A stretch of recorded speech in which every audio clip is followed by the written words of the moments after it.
San khuat lain ma ten ka be kan ruli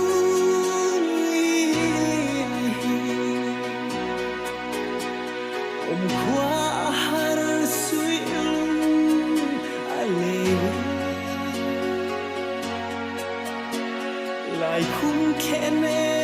ma ten ka be karyang luai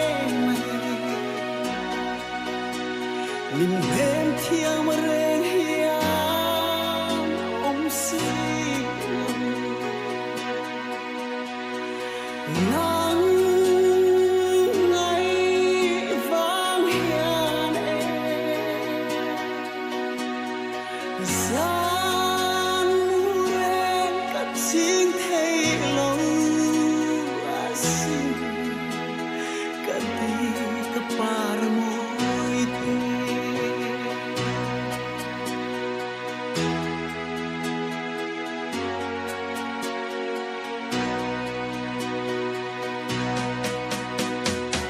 khua harin kahan phang le mama kan su atlang amual ma dang silu silung mutlu akai thabe lunga leng mai luai khi cầm nul cất tua dâu lo in trên lom o kia kan in nghen tôn lai ni le nang dâu tia buanan bom lai run hun lên tung kan tiang lai ni le hum song te tham ral mai an ka phal thei si lo nang ngày vang hian gian mu re ka ching thei lo asin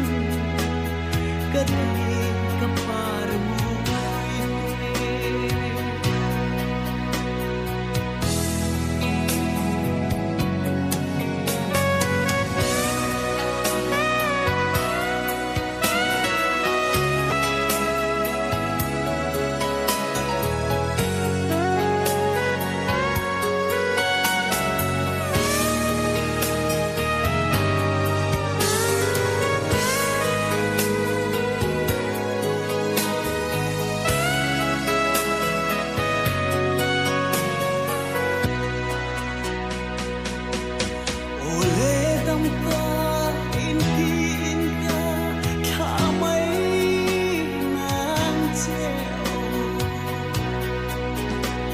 phần áo mal tuan trôi lệ him lai par ka adang chuni tôi te chiar tu kwa nung mal so